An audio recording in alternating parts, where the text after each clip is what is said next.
Hi, this is James from Tabletop Gaming Guild, and today we're going to take a look at Mistborn, the deck building game by Brotherwise Games, which is a 1 to 4 player game. This game is based on my favorite author, Brandon Sanderson's Mistborn series, which is a 3-book series. There's also going to be the second age that comes out, which is the Wax and Wane stuff, but this is based on the first age, which is the 3-book series. And this is a game that I'm already drawn to because I love Brandon Sanderson's Mistborn series. So keep that in mind. So there is definitely a lot of, I will say, bias to the game just because it is Mistborn. But please keep that in mind when I do this review because it's going to be through that lens. But in this game, you're going to be playing as a Mistborn, and you're going to be able to use all the different metals, and you're going to be able to do all sorts of cool things trying to defeat the other Mistborns in the game.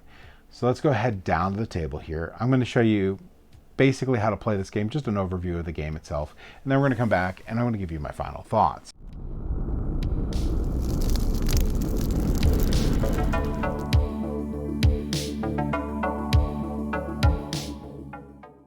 Alright, so this is Mistborn, the deck building game. In this game, you're going to be trying to eliminate all your opponents or get to the top of all these 3 tracks.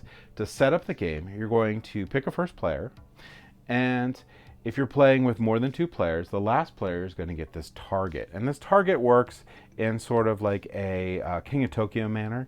Basically, if you deal damage, you have to deal damage to the person with the target, and then that person can decide whether they give the target to someone else or keeps it. But if they keep it all the way to their turn, on their turn they deal damage to everyone but themselves. So that's really cool mechanic there. But to set up the game, you're going to just shuffle up this deck here. You're going to put out 6 cards for your market row. You're going to place out 3 different missions, and there's a lot of different missions to go with in the game here. And you're going to place everyone's little cubes on the bottom.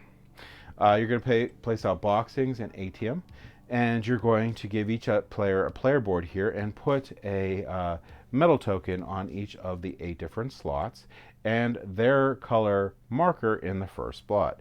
You're going to give each player a character, and there's going to be 4 different characters you can be. You can be Vin, you can be Marsh, you could be Shan, and you could be Kelsier. And these ones have the same for level 2 and 3, but each of them have a level 1 different ability. Like Kelsier does damage, Shan does gives you money, Marsh helps with training, and Vin, like Vin does damage, gains money, and heals. So the other 2 levels, which you unlock throughout the game, level 1, 2, and 3, do the same thing. In level 2, when you purchase cards, you could just use them for their effect and then eliminate them. And the 3rd level here, you can, when you have this and you burn ATM at any time, you're also going to do 3 damage and gain 3 training. You're also going to give them these health markers here. The first player starts with 36, 3rd player 38, and 4th player 40 health. After you have set those all out, you're ready to play the game. This game plays between 2 to 4 players. You can play this game single player. There is a mode here that you could go through where you're going to try to take out Lord Ruler.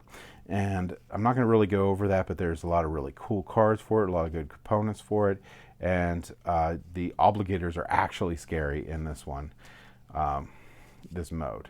You have the Colossus. You have some really cool stuff in in that version of the game here, and it is actually a lot of fun. But you need to know the basics, and this is the core game here. Now,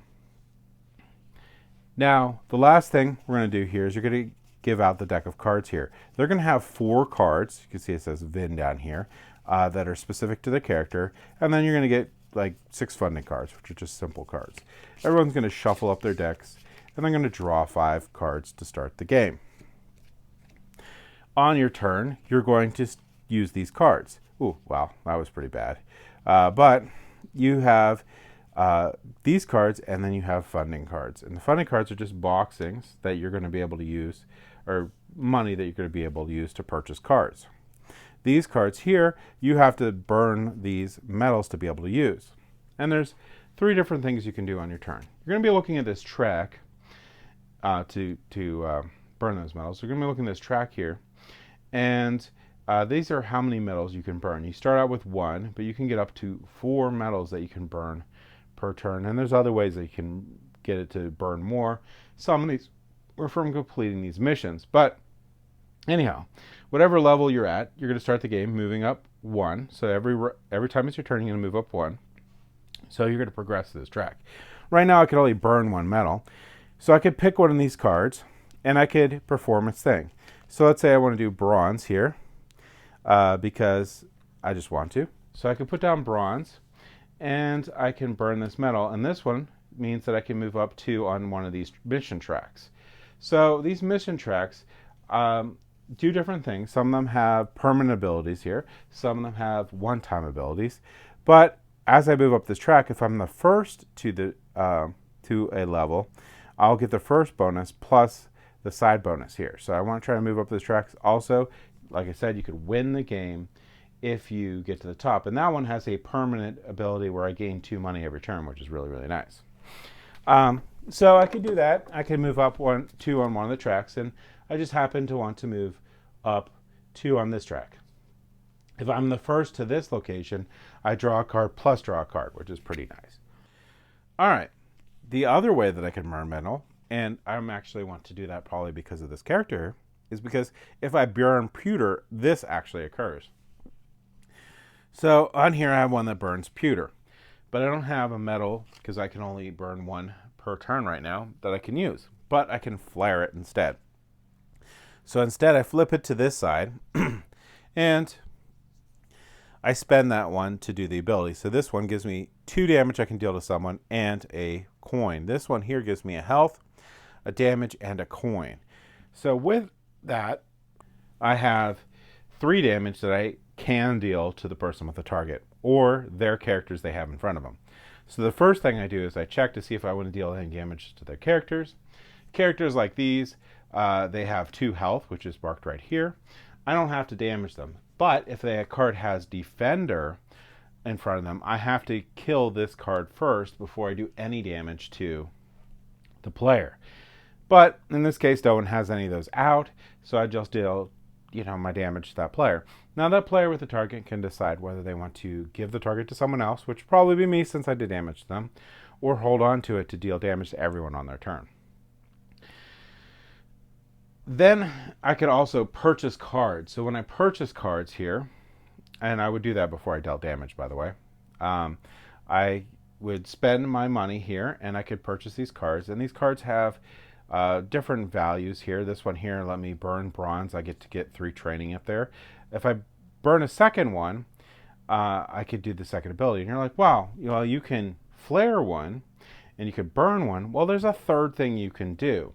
On the bottom of these cards right here are metal pairings that can be used. And if they match the symbol that's here, you can burn those to pay for those cards. And basically, you would just turn them side down. I know that doesn't match, but that's how that works. And they need to match. And then you can use that instead of flaring or burning your metal. So these also have the value of this part of the card in addition. So you can purchase these. You can purchase these characters here. When you play them, they just go in front of you, and they have ongoing effects. Like this one here, if you burn steel, this will fire off too. If you get some that match with your character here or have multiple that are the same, you can have some pretty powerful combos that come out. So you purchase your cards, then you deal your damage, and then your turn is over. We're going to keep on doing this and going around the table until someone has either gotten to the top of all 3 of these tracks or everyone else is eliminated. The only other thing I wanted to touch upon is later in the game here, well, 2 things. Well, what happens with this flared metal is it comes back flared. So in a future turn, I can't use it. There's abilities in the game that will let me flip this over. The other thing that I can do is I can discard a card that has the matching symbol here and get it fixed, and I'll be able to use it again. The last thing I want to talk about is these ATM. And the ATM you're going to gain later on as you progress through this track and other game effects. So later on here in this game track here, I'll be able to burn 2 metals. I'll have my level 1 ability unlocked, my level 2 ability unlocked, my burn 3 metals. I'll gain an ATM, and I'll get my level 3 ability. I'll gain 4 metals to be able to burn. I'll gain an ATM, and then up here, every time I progress, I also gain an ATM. So you can get really powerful going up through this track, and this track does move up regardless once on every one of your turns. This symbol here will gain training. This one's one of my favorite cards here. That one helps push you along, and plus if you're playing Kelsier, that's one of the ways that what his main thing is. As you can see, he trains, so you're going to be doing a lot of training with him. But that's it. That's going to be the gist of how you play Mistborn, the deck building game, and what's in it. Let's go ahead back up the table here, and I'll give you my final thoughts.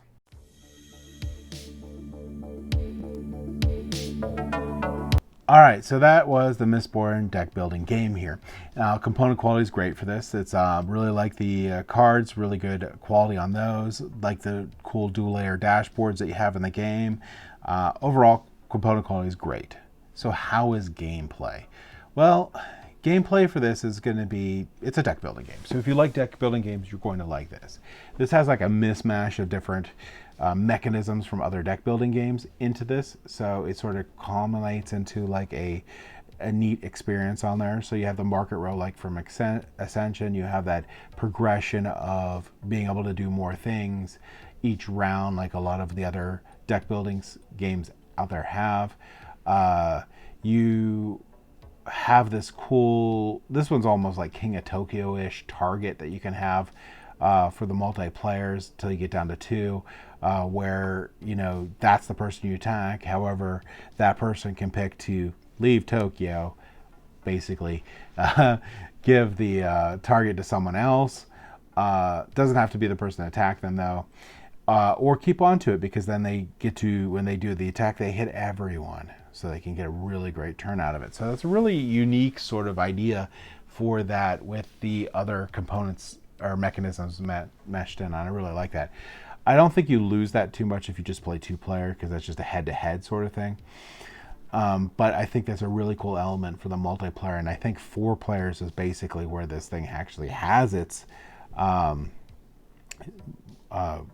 best play at, because that mechanism is so cool and gives an extra layer to the game that is a cool strategy element on there. Really like that a lot. I think that so getting into one of my cons for the game here, and I know I don't always give like cons, I normally just try to give like what I think is the best of the game. However, being a super fan of like Brandon Sanderson and all the series, I really, really wanted to see like a ton of immersion in this game. Probably to the point that it is unrealistic and not really like, so keep that in mind. But the one thing that really was a really big letdown for me was the gold cards, where you're trying to go up those different tracks to achieve basically being at the top of the track. There's a name that matches with some like events and different things in the Mistborn series, but they mean nothing. They're just a cube that you're pushing up a track and trying to get to the top. You get some cool bonuses on it, but it really has nothing to do with anything. It's just 3 tracks. Like, they could have just made that a no cards. They could have just made that a cardboard thing with 3 tracks on it that you would just put tokens on for when you hit certain different levels to randomize it. I mean, like, it wasn't a whole lot of anything. The cool to get to the top track to get whatever the either permanent bonus or really cool one-time bonus, that's really cool, but overall it has nothing thematic at all with it at all, and that was sort of really disappointing for me.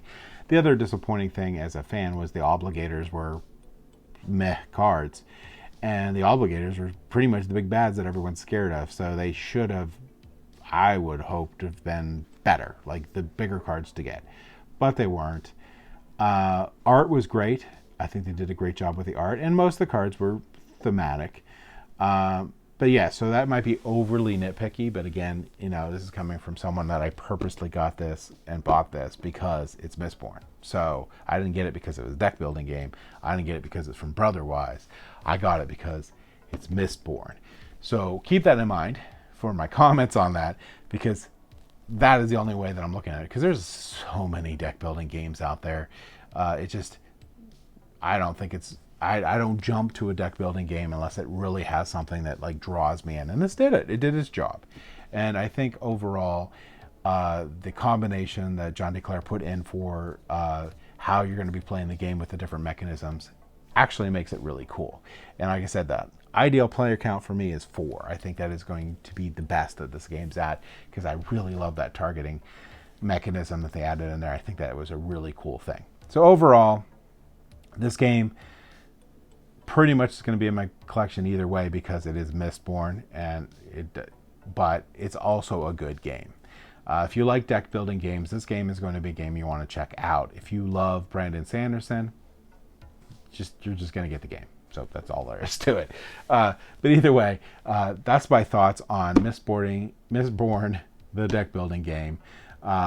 If you like what we do, please like and subscribe. It really helps us out a lot. It helps us get more content out to you and all that fun stuff. But either way, I hope you all have a great day, and thank you for watching.